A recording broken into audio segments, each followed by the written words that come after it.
नमस्कार, welcome to my channel Zoo Bio. मैं हूं वीरेंद्र कुमार वर्मा और आज मैं आपके लिए लेकर आया हूं प्लांट किंगडम का टॉपिक इंट्रोडक्शन के एमसीक्यू। तो शुरू करते हैं आज का लेक्चर। आज का लेक्चर हमारा उन बच्चों के लिए एप्लीकेबल होगा जो नीट की तैयारी कर रहे हैं, क्लास 11th में हैं, क्लास 12th में हैं और वो बायोलॉजी स्ट्रीम से पढ़ रहे हैं। क्लास 10th के वो बच्चे जो आगे चलकर नीट की तैयारी करना चाहते हैं उनके लिए भी ये लेक्चर एप्लीकेबल होगा। और आज हम अपने लेक्चर में इंट्रोड्यूस कराने जा रहे हैं स्मार्ट बुंदेली बॉय का, जो बीच बीच में बुंदेलखंडी भाषा में अपने क्वेश्चन पूछते रहेंगे। तो चलते हैं उन्हीं के साथ, करते हैं आज का टॉपिक इंट्रोडक्शन। आज का हमारा पहला क्वेश्चन है artificial system of classification we are based upon vegetative characters, androecium structure, habit and habitat, और चौथा ऑप्शन है ऑल ऑफ दीज। जो आर्टिफिशियल सिस्टम ऑफ क्लासिफिकेशन है वो दिया था कैरोलस लीनियस ने 1735 ईस्वी में, और इन्होंने मॉर्फोलॉजिकल कैरेक्टर्स को कंसीडर करके अपना ये सिस्टम दिया था। तो इसका आंसर होगा ऑल ऑफ दीज। कहिए बुंदेली बॉय, आपका कुछ क्वेश्चन? हाँ सर, हैबिट तो हम जानत हैं कि हैबिटेट का होता है। हैबिट का मतलब होता है स्वभाव और हैबिटेट का मतलब होता है निवास स्थान, जहाँ पे वो प्लांट या वो एनिमल रहते हैं। एक्चुअली में हैबिटेट का प्रभाव है, यानी एनवायरनमेंट का प्रभाव है, वो प्लांट और एनिमल के ऊपर बहुत गहरा पड़ता है, जिससे उनके जो कैरेक्टर्स होते हैं वो चेंज हो जाते हैं या उस हिसाब से वो ढल जाते हैं एनवायरनमेंट के हिसाब से। ठीक है, तो कैरोलस लीनियस ने जो सिस्टम दिया था वो मॉर्फोलॉजिकल कैरेक्टर्स के ऊपर बेस्ड था, और इसका जो आंसर होगा वो होगा डी, ऑल ऑफ दीज। हमारा अगला क्वेश्चन है plant classification as proposed by Carolus Linnaeus was artificial because it was based on, इसके चार ऑप्शन हैं, only a few morphological characters, all the possible characters, anatomical characters which are adaptive in nature, और चौथा option है physiological and morphological characters। जो Carolus Linnaeus ने classification दिया था 1735 में दिया था, और उन्होंने कुछ मॉर्फोलॉजिकल कैरेक्टर्स की स्टडी करके ये क्लासिफिकेशन बनाया था। तो इसका जो आंसर होगा वो होगा only a few morphological characters. Sir जी, एक तो क्वेश्चन था हमारा, ये जो कैरोलस लीनियस थे इनमें और कैरेक्टर काहे नहीं शामिल किए? ये बहुत अच्छा क्वेश्चन पूछा आपने। कैरोलस लीनियस ने सिस्टेमा नेचुरे के नाम से अपना वर्क 1735 में पब्लिश कराया था। इस समय तक इतनी बेहतरीन टेक्नोलॉजी नहीं आई थी कि चीड़ फाड़ करके उसकी एनाटॉमी यानी अंदर का स्ट्रक्चर हम पता कर लें, या उसके फिजियोलॉजिकल कैरेक्टर्स की स्टडी करके हम कोई रिजल्ट दे सकें।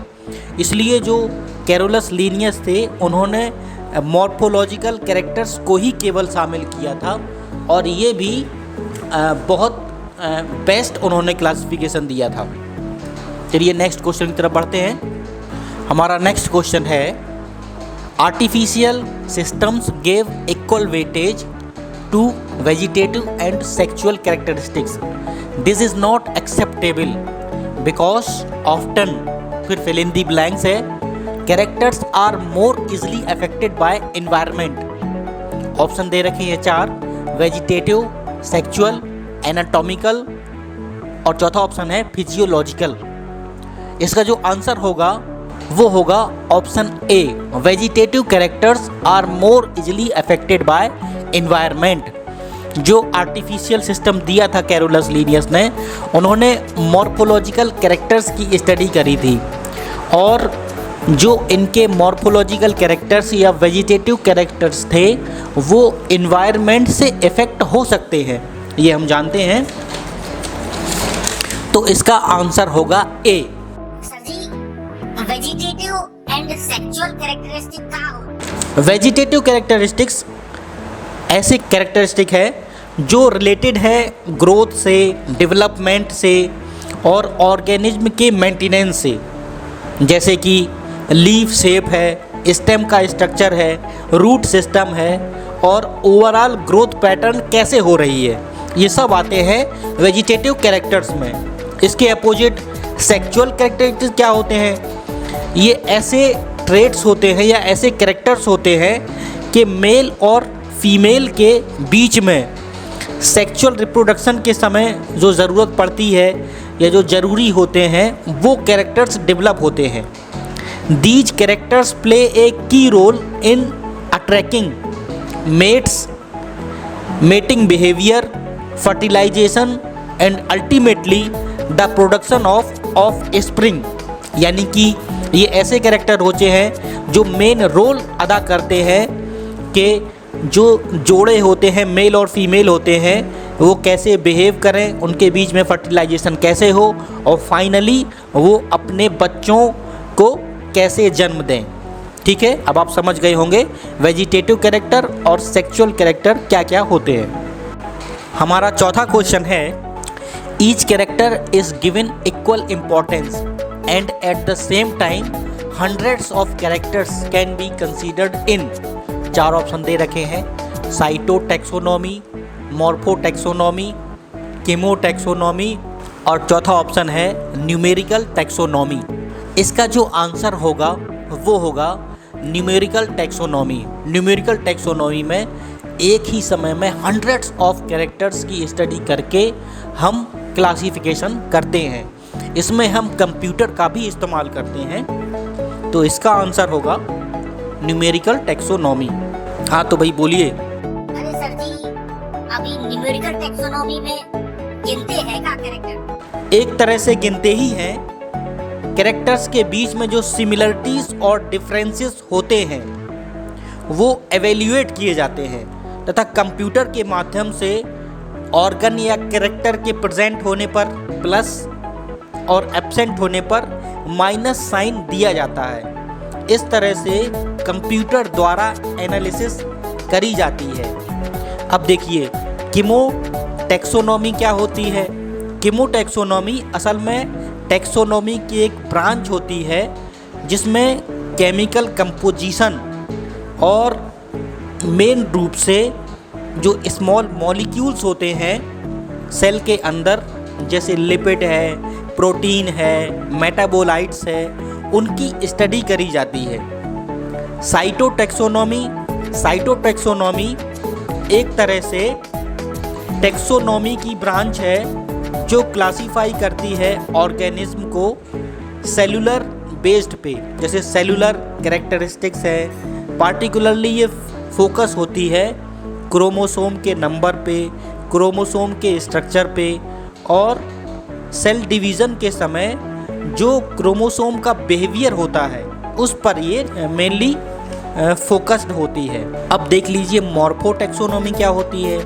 मॉर्फोटैक्सोनॉमी is a method of classifying organism based on their physical characteristic such as shape, size, colour and other observable characters.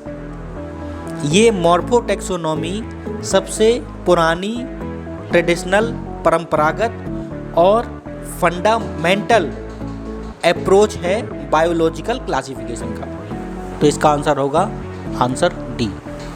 हमारा नेक्स्ट क्वेश्चन है, dash systems of classification were based on natural affinities among the organism. जिसमें natural affinities होती हैं वो कौन सा system होता है?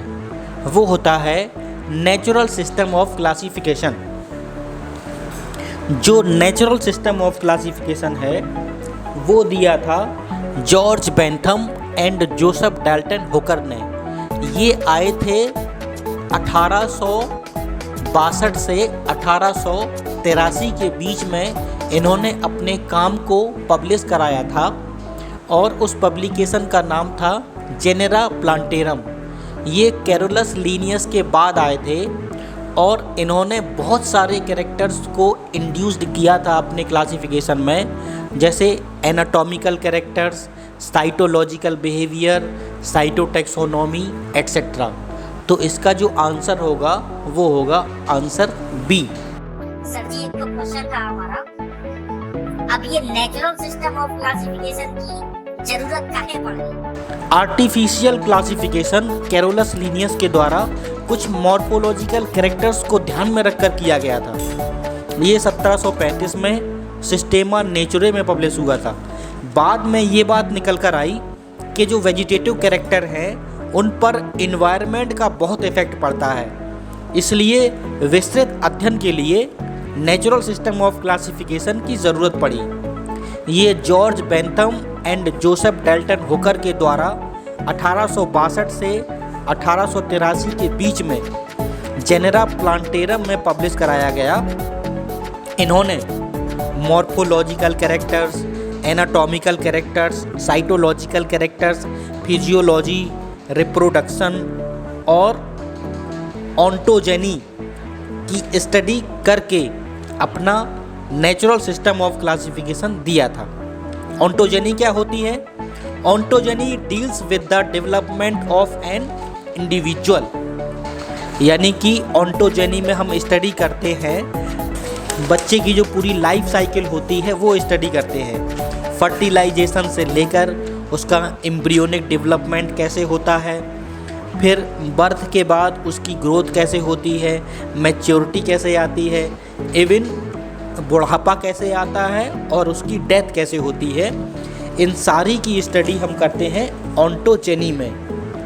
हमारा नेक्स्ट क्वेश्चन है, natural system of classification take into consideration morphological and anatomical characters, cytological and embryological characters, physiological and reproductive characters.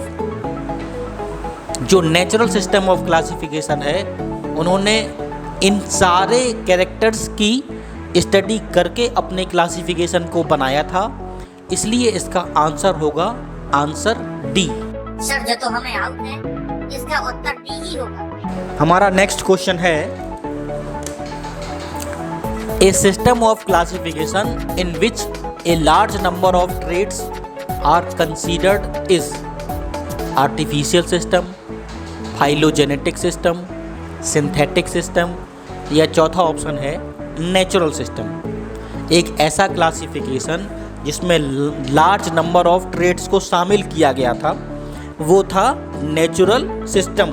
Sir ji smart Bundeli boy का एक क्वेश्चन है, सर कौन कौन से लक्षण शामिल करे थे? वो कैरेक्टर्स थे actually morphological characters, anatomical characters, cytological characters, उसकी फिजियोलॉजी, रिप्रोडक्शन और साइटोकेमिस्ट्री।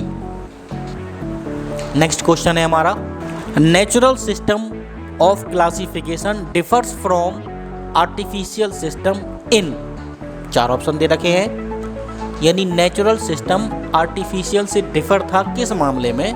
Employing only one floral trait, employing only one vegetative trait, bringing out similarities and dissimilarities, चौथा ऑप्शन डेवलपिंग एवोल्यूशनरी ट्रेंड्स।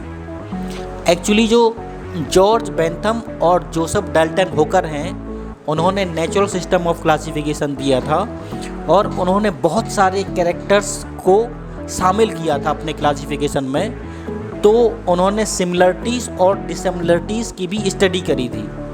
तो इसका आंसर होगा आंसर सी।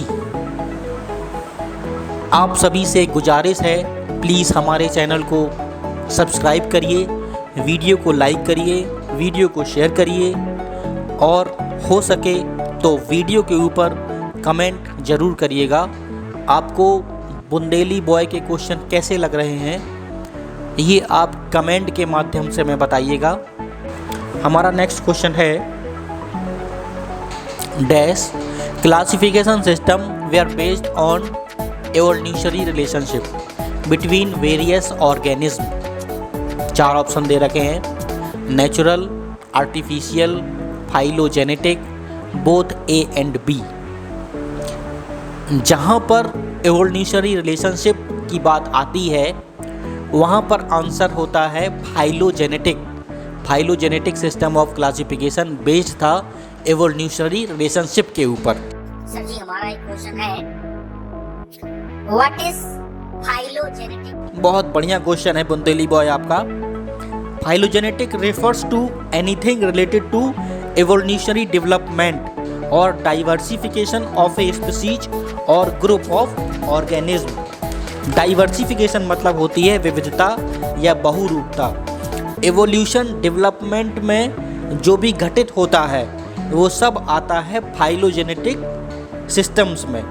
जब जीवन की उत्पत्ति हुई तो जीवन की उत्पत्ति से लेकर अब तक जो भी विकास हुआ ऑर्गेनिज्म में या प्लांट में, वो उन सब की स्टडी हम करते हैं एवोल्यूशनरी रिलेशनशिप में। और एवोल्यूशनरी रिलेशनशिप का यूज़ करके जो हम क्लासिफिकेशन बनाते हैं उसे कहते हैं फाइलोजेनेटिक क्लासिफिकेशन सिस्टम्स।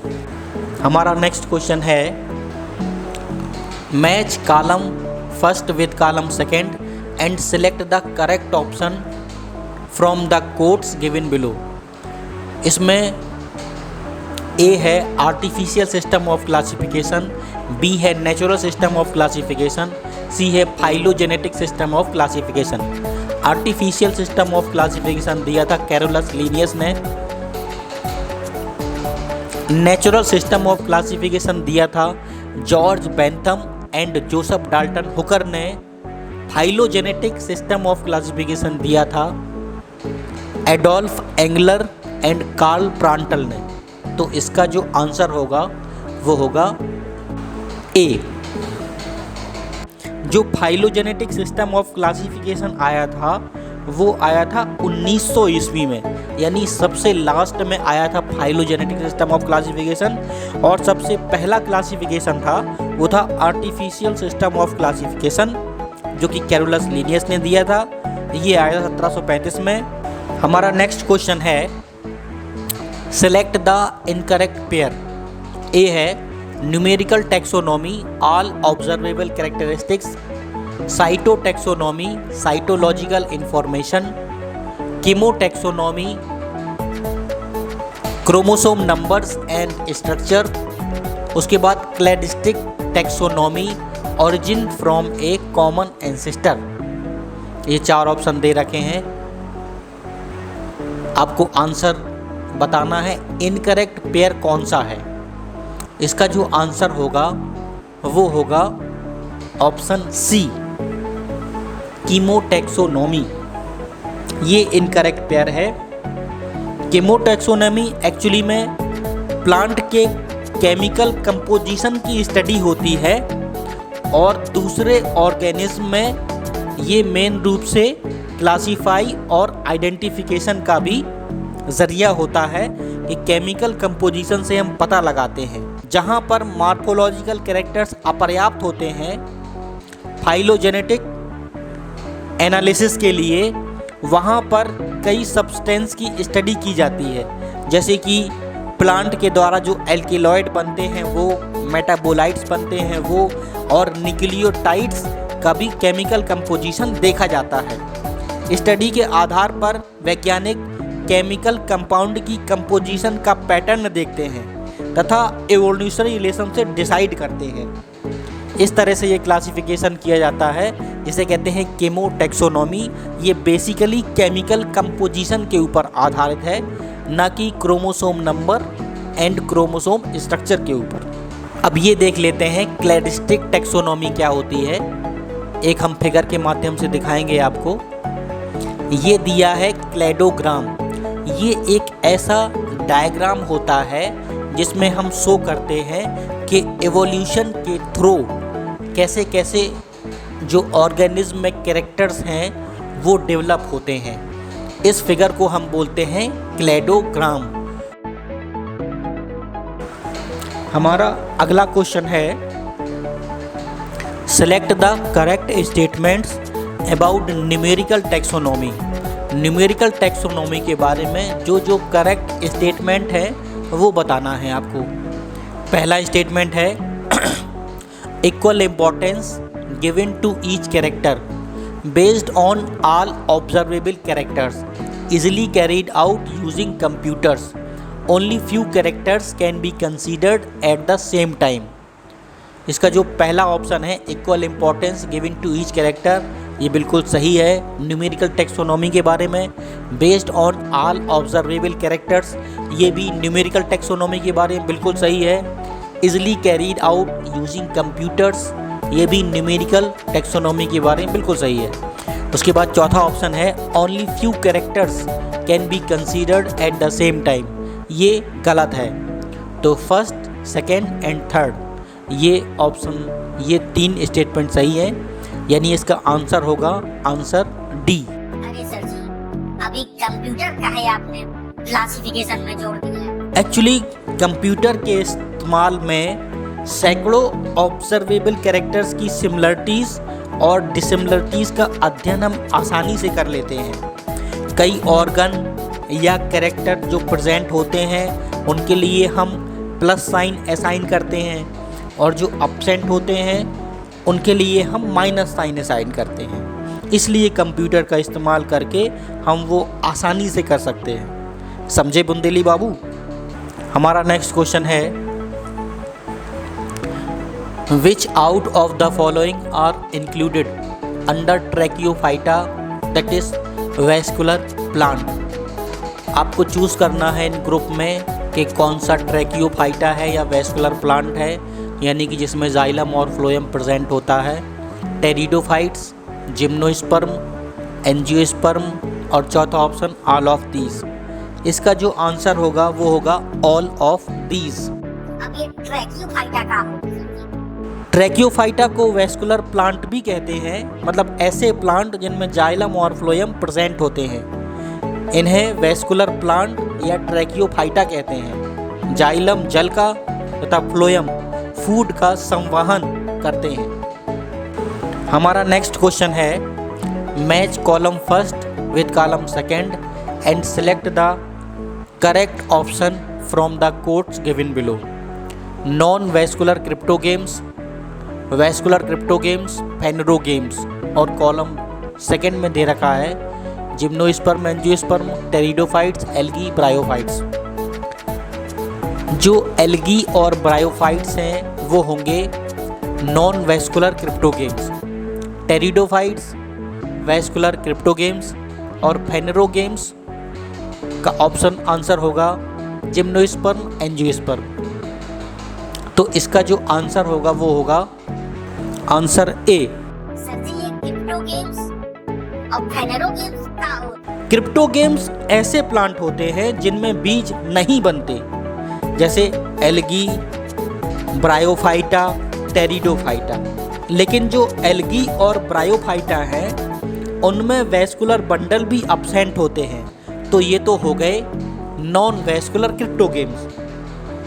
अब बारी आई टेरिडोफाइटा की, तो टेरिडोफाइटा एक क्रिप्टो गेम्स है लेकिन इसमें वैस्कुलर बंडल प्रेजेंट है, तो ये हो गए वैस्कुलर क्रिप्टो गेम्स।